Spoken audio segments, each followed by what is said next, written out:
Hello everyone, welcome back to our new video. दोस्तों, आज की इस वीडियो में हम बात करेंगे V2 रिटेल के बारे में और किस तरीके से न्यूज़ जो है फ्लोट हुई है और उसके बाद स्टॉक प्राइस में हमें एक्शन देखने को मिला है, उसके बारे में आज की इस वीडियो में बात किया जाएगा। इस कैंडल को अब अगर आप बड़े ध्यान से देखेंगे कि मार्केट की ओपनिंग अच्छी होती है, लेकिन उसके तुरंत बाद मार्केट में यहाँ पर लोअर सर्किट लग जाता है।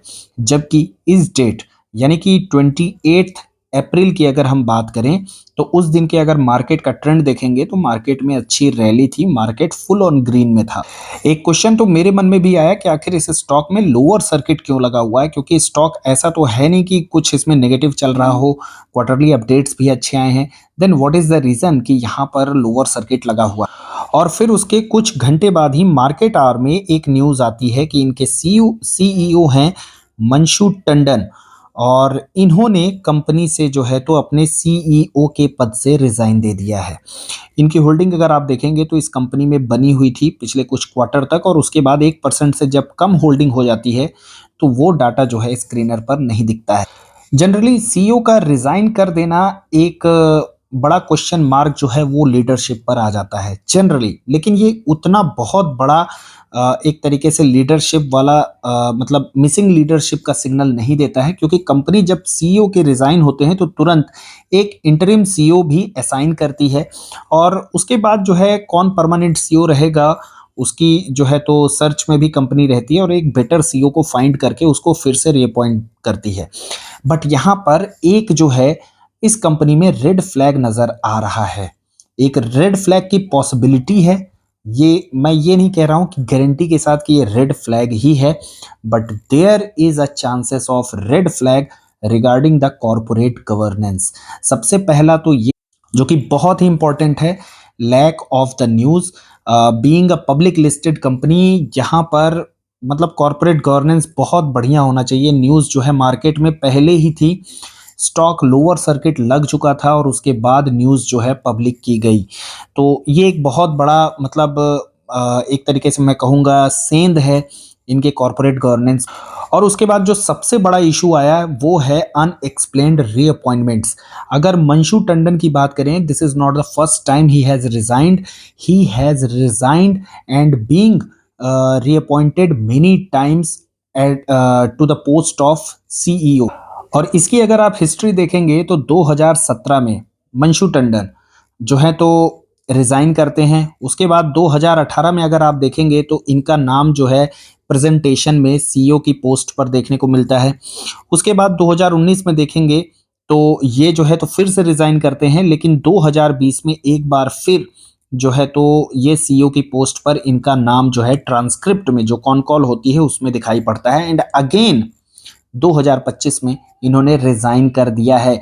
And this leads another question कि क्या ये फिर से रिअपॉइंट होंगे at the post of CEO. और सबसे बड़ी बात ये कि जितने भी इनके रीअपॉइंटमेंट हैं that is without any public notice. That is why ये एक मैनेजमेंट की लैक ऑफ ट्रांसपेरेंसी भी दिखाती है।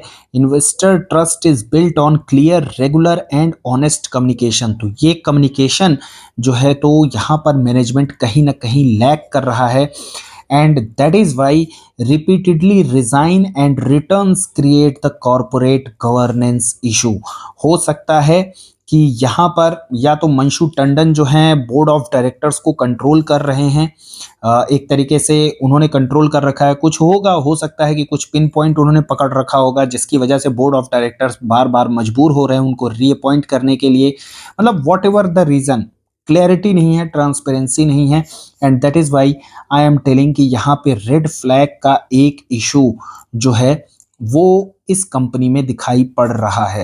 Second is the inconsistent leadership messaging. मतलब यहाँ पे लीडरशिप जो है वो मैसेज मिल रहा है कि कंसिस्टेंट नहीं है, दे आर हाईली इरेगुलर, इनके पास कोई सक्सेशन प्लान नहीं है। That is why maybe एक रीजन ये भी हो कि मंशू टंडन रिजाइन करना चाहते हो, ऑनेस्टली वो रिजाइन कर रहे हैं, बट क्योंकि कंपनी के पास एक बढ़िया सक्सेशन प्लान नहीं है, और and that is why company बार बार मजबूर हो जाती है उनको मनाने के लिए कि सर आप प्लीज सीईओ की पोस्ट पर रिटर्न करिए, और वो वापस से एज अ सीईओ कंपनी में ज्वाइन कर जाते हैं। तो एक लैक ऑफ सक्सेशन, इनके पास कोई लीडरशिप का प्लान नहीं है, सक्सेशन का कोई प्लान नहीं है। इन्फ्लुएंस एंड कंट्रोल हो सकता है। ये बोर्ड को, मंशु टंडन हो सकता है कि बोर्ड को कंट्रोल कर रहे हों, बोर्ड बार बार उनको फोर्स करता हो कि आप रिजाइन करिए, जाइए, लेकिन उन्होंने इस तरीके से कंट्रोल कर रखा है। एक कॉर्पोरेट गवर्नेंस का इशू यहाँ पे क्रिएट करता है कि वो वापस से बोर्ड उनको वापस लाने पर मजबूर हो रहा है, वो उनको बाहर का रास्ता नहीं दिखा पा रहा है।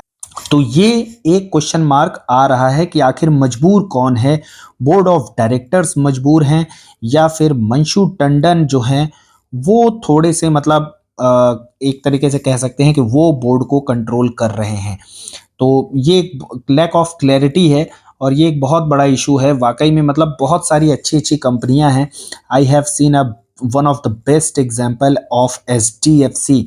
मतलब जब मर्जर हुआ था 9 बजे तक किसी को क्लू नहीं था कि एचडीएफसी और एचडीएफसी बैंक का मर्जर होने वाला है, एंड 9:15 के अराउंड जो है ये अनाउंसमेंट आता है। मार्केट में कहीं कोई खबर नहीं होती है। बहुत शानदार मैनेजमेंट रहा है एचडीएफसी। ये कुछ ऐसे हैं जो एग्जाम्पल्स हैं ये छोटी छोटी कंपनियों के लिए। And coming to the final thoughts, तो अगर ये पैटर्न कंटिन्यू हो रहा है, बार बार हो रहा है, देन डेफिनेटली यहाँ पे हो सकता है कि सेबी जो है, हो सकता है कि यहाँ पर इन्वेस्टिगेशन करे, क्योंकि रेगुलेटरी रिस्क जो है वो तो है, और इस तरीके से बार बार सीईओ का आना जाना कोई भी यहाँ पर कंसर्न जो है रेज कर सकता है, और उस पर सेबी भी हो सकता है कि इस चीज़ों पर जांच करे। तो ये एक इशू जो है इस कंपनी के साथ बना है। अगर ये जाते हैं ठीक है, नया सीईओ अपॉइंट होता है, देन इट्स ओके, उसका अनाउंसमेंट भी पब्लिकली होना चाहिए। और अगर ये वापस आते हैं then again it will be a serious issue. And talking about me, what I am going to do, actually V two retail में मैंने पहले ही बताया है कि नियरली 1950 के आसपास मैंने यहाँ पे प्रॉफिट बुकिंग कर ली थी। अपना कैपिटल यहाँ से मैं आउट कर चुका हूँ। ये जो भी अमाउंट है this is the profit. And चूंकि मेरे को अभी भी मतलब डाउट है कि क्या है या नहीं है, जब तक क्लैरिटी नहीं होगी तो मैं यहाँ पर अभी फ़िलहाल एग्ज़िट नहीं करूँगा। और उसके अलावा जहाँ तक इस स्टॉक की बात करें और मार्केट की बात करें, मार्केट हमेशा वर्स्ट के लिए प्रिपेयर होता है। तो जब भी अनसर्टेनिटी आती है तो वो वर्स्ट के लिए रेडी हो जाता है, और अगर अनसर्टेनिटी जो है तो क्लियर हो जाती है वहाँ पर, तो मार्केट वहाँ पर रिवॉर्ड करना शुरू होता है। और अगर अनसर्टेनिटी क्लियर नहीं होगी तो वही हाल होगा जो जिंसॉल का हुआ है। तो दोनों के लिए प्रिपेयर रहना है। एंड यही चीज़ है मार्केट में कि एक हमेशा रिस्क रहता है और आपको रिस्क को मैनेज करके चलना है। This is what I have been telling from the long. बाकी बिजनेस वाइज कंपनी अभी तक बहुत अच्छा कर रही है, कैश फ्लो भी अच्छा है कंपनी का, इस बार क्वार्टरली अपडेट भी बहुत अच्छे आए हैं। तो this is also one of the reason कि मैं यहाँ पर इस स्टॉक में अभी भी बना हुआ हूँ। लेकिन बने हुए से ज़्यादा इंपॉर्टेंट है कि मेरा रिस्क यहाँ पर कुछ भी नहीं है, क्योंकि मैं अपना कैपिटल इस स्टॉक से निकाल चुका हूँ। सो आज की वीडियो में बस इतना ही। कंटेंट अच्छा लगता है then hit the like button, do not forget to share and subscribe the channel. Thanks for watching the video.